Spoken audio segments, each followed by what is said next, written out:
I keep drinking sparkling water and then burping, by the way.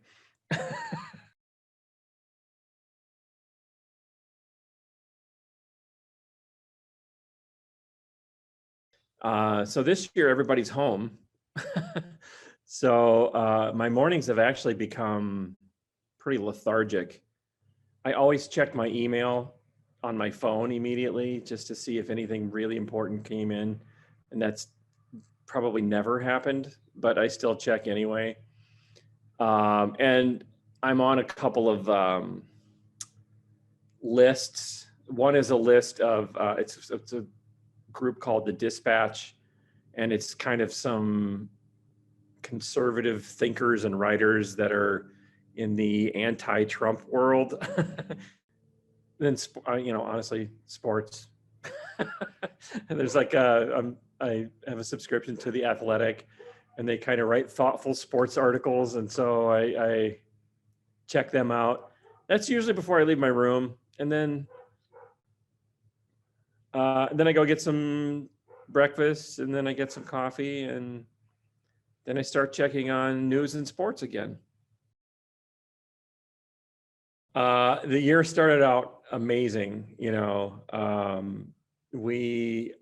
I produced this 2.5-hour TV special for the Middle East Broadcasting Company, and it was like the largest shoot that was like completely within my company, and they were like, the network is thrilled. Let's get going again right away. We've got a bunch of stuff we're going to pitch them. I actually met with them. Stuff was cooking with a film that I've been working on for a long time, and it looked like this film resolves a World War II biopic, and we were hoping to get like 5 to 7 million, and we had a guy offer 16 million, and we're like, I guess we could work with that.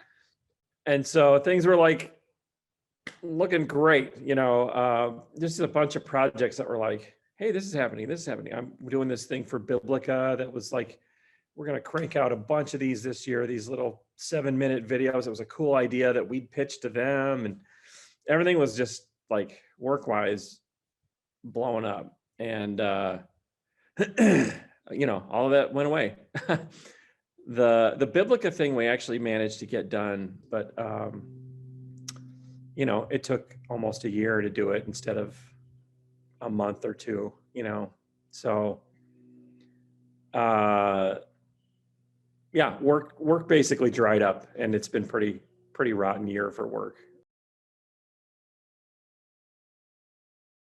I want to say inevitable or cyclical, brutal, and I would say temporary.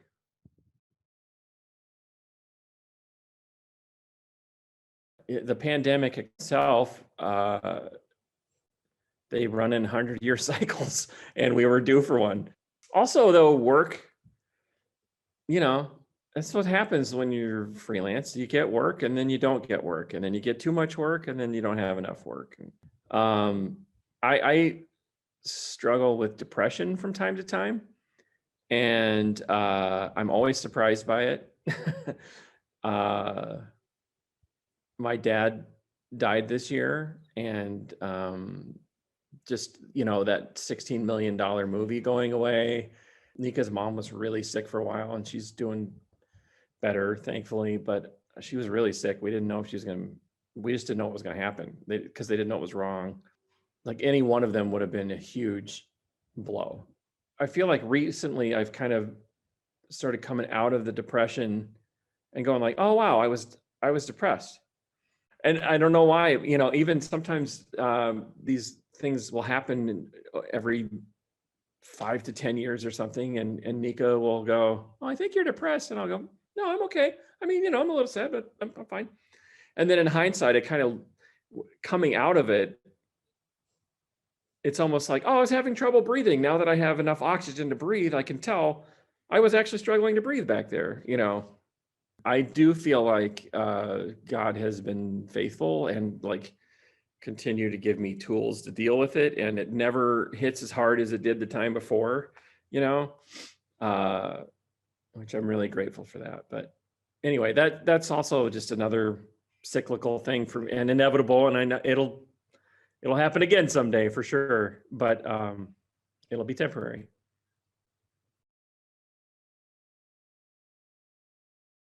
I've been keenly aware of our kids are learning a lot this year, more than just if we were just in a normal year, you know. Nika and the kids drove out to Kansas City because it was the beginning of the COVID lockdown. And so we just kind of felt like, well, we should be together because we don't know what's going to happen right now. And so when they showed up, that's when I was like, oh, okay, I'm actually teaching my kids how to grieve right now, which to me meant like, it's okay to cry that my dad might, because my dad died. That's actually right to cry. And it's not right to kind of put on a happy face and suppress everything. And I needed to like kind of experience it, you know. The rest of being a father, I mean, honestly, I think we're trying to show our kids what it's like to go through a really hard time because they're having a really hard time and we're having a really hard time. We can be sad without taking it out on the people we love, and we can be sad and still have joy, and we can acknowledge that things are hard, and also acknowledge that God is still in control and we're going to be okay. It's going to be okay. It might not be the okay we wanted, but it's going to be okay, you know. So I feel like that's a big part of fatherhood this year, is just kind of showing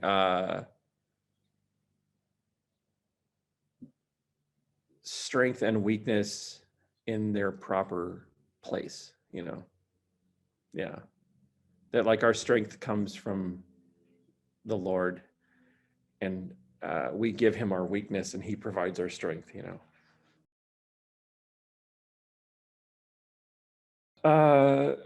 We had a, you know, complicated relationship.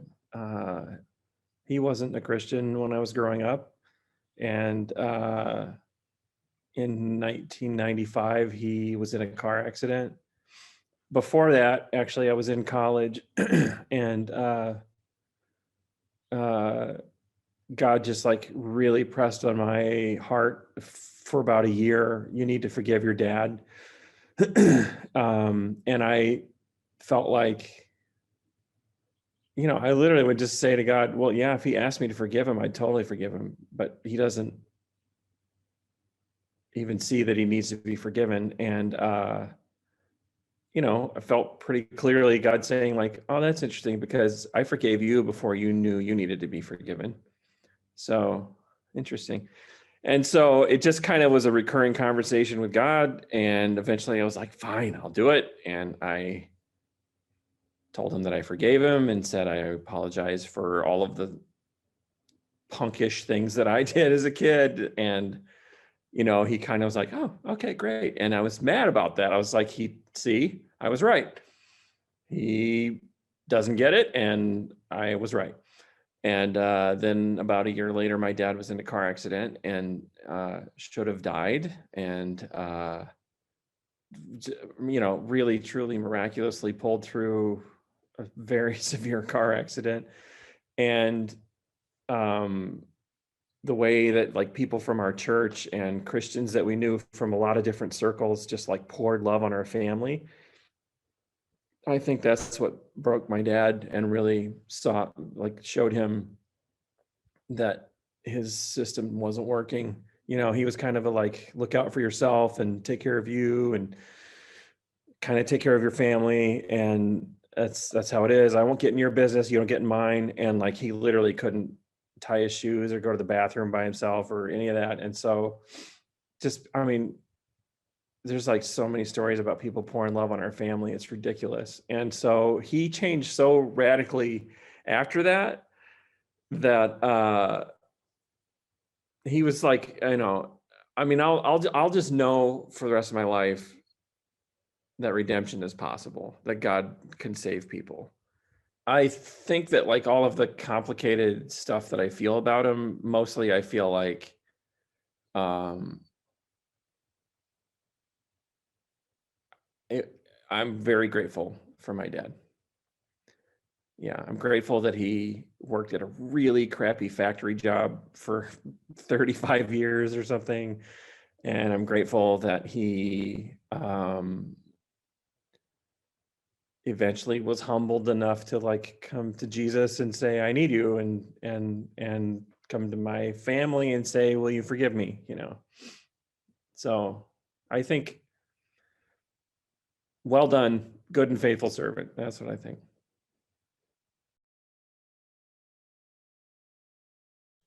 There's absolutely no question that my mom is the number one reason that I have a faith. And so I just learned so much from my mom about how to love people. And she was always like funny and inviting, and such a great listener, and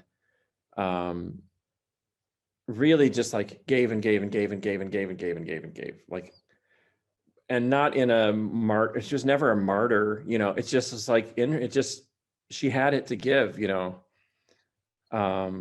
And I'd get up in the morning in high school, a couple of days a week. I had to get up extra early for a thing before school, and she was always, no matter what time I got up, she was always already up, like doing her devotions and reading. And she had like just a massive impact on my faith. And now she isn't a good listener and is not capable of listening, and needs more than I can give her. Like, we need to be there really, but also I don't know how to make that happen. I just don't know how to do it. Earlier in my life, she would be the first person I'd call to get wisdom on how to handle this situation. And now I just have to decide for her a lot of things. I'm very bummed that my kids will never know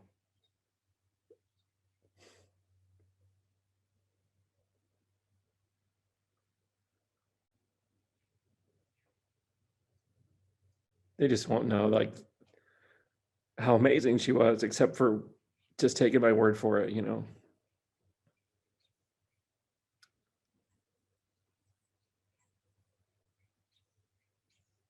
I really feel like that's the hardest thing. Our kids have like such a great relationship with Nika's parents, which I'm so grateful for. Oh my gosh, I'm so grateful for that. It's beautiful. And I think that my mom, there was a time where she was totally capable of that, and we didn't take advantage of it, or they didn't take advantage of it, or I don't know. But I mean, it's too late. So I feel like I've already started grieving the loss of my mom, even though she's still with us.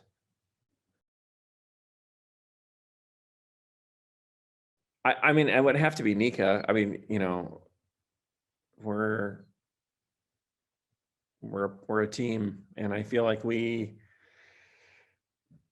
see each other clearly, and then get busy, and then forget that we're not seeing each other, and then kind of reconnect, and push each other and support each other, and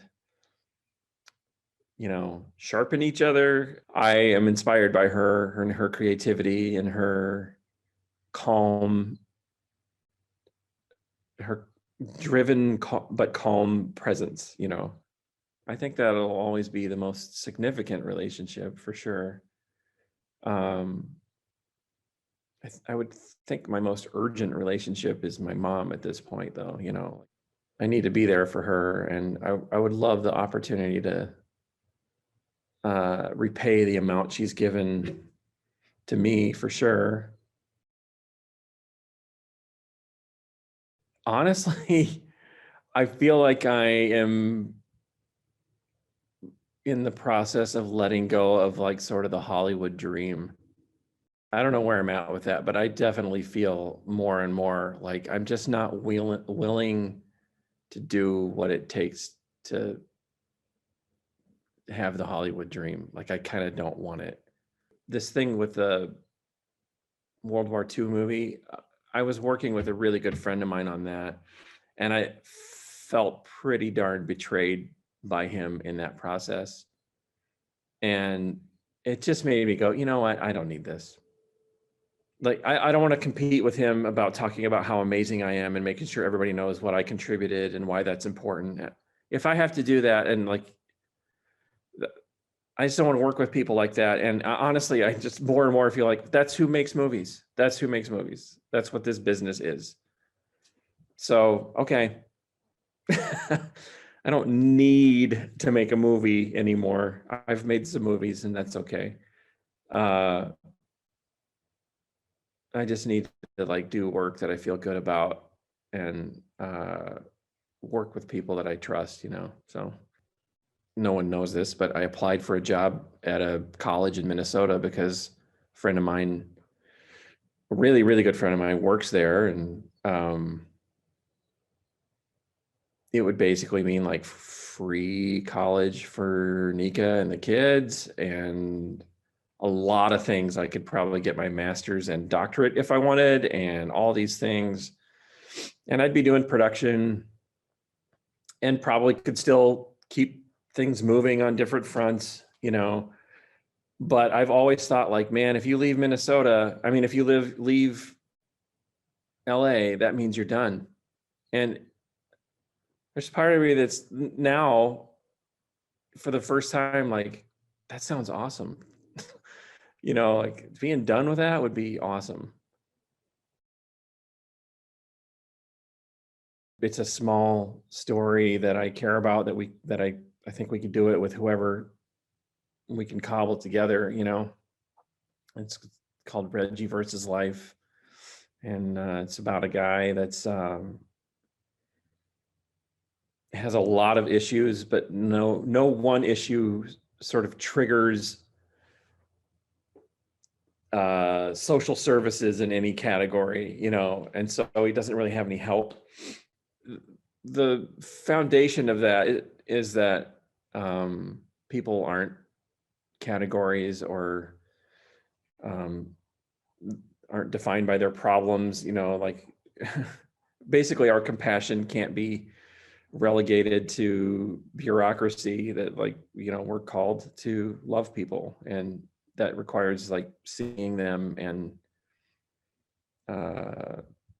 meeting their needs because we know what their needs are.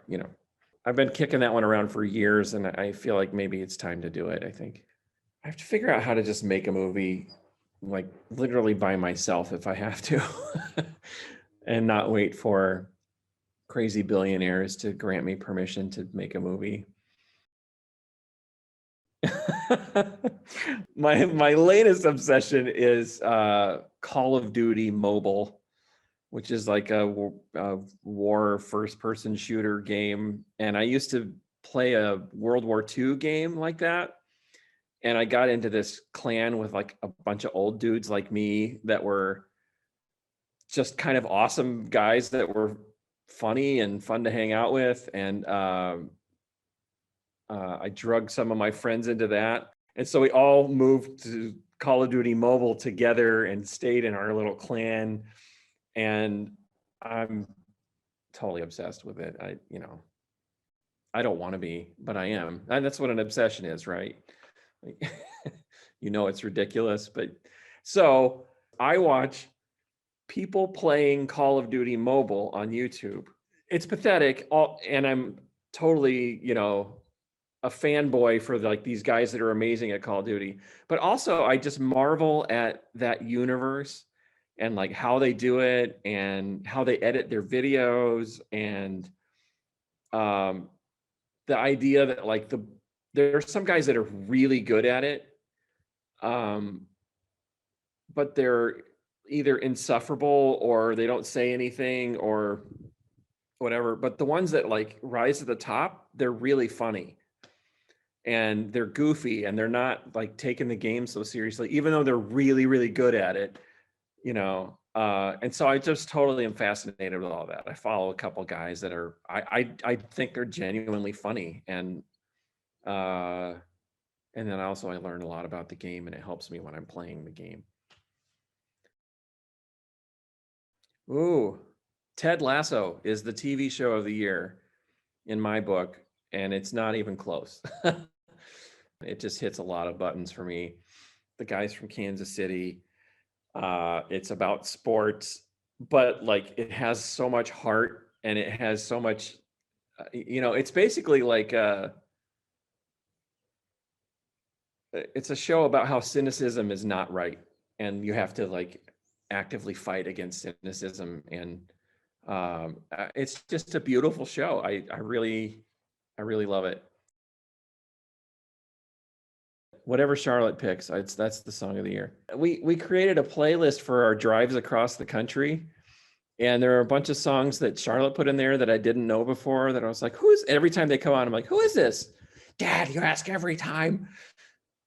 I don't know, but it's like, oh, I like this song. I don't know who it is. I like it. That's the age I'm at.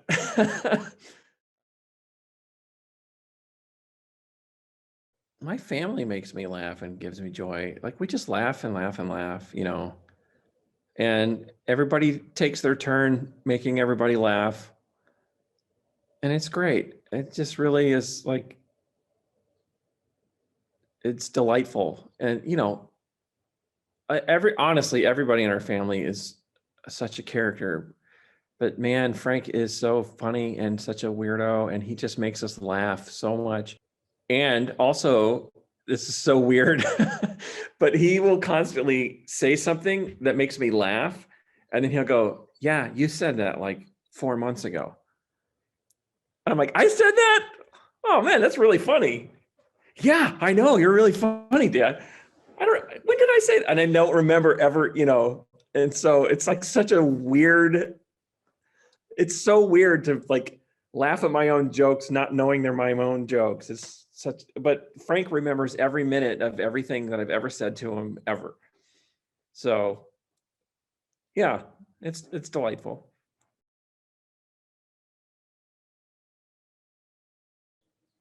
I buried my father. Being able to help my mom figure out all of the funeral stuff in the midst of COVID, when it was literally changing every day. Normally I'm kind of like, I don't know, someone's going to figure this out, right? And it was me. I was the guy that had to figure all that out. And I was kind of proud of the fact that I was able to do that, even though it's sort of normal adult stuff, really. I filmed that Nauru special, the Middle East Broadcasting Company thing. I pitched the thing to Biblica. I'm gonna separate out some things from that, because that was kind of a big deal. I found the talent. We really struggled to find the talent, and I was the one who found Dr. Ard Louis of Oxford University. I directed a video in England from Los Angeles. That was a big deal. Well, it's really stupid, but I've learned to cut my own hair. I feel really good about that. It's not an amazing haircut by any stretch, but I was paying good money for not amazing haircuts for years. And so I feel great about that. I mean, honestly, I would say like I made it. I didn't give in to despair in 2020.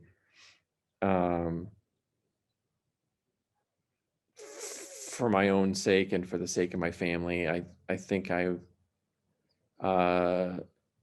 grieved appropriately, and also had the strength from the Lord to be what people needed in 2020.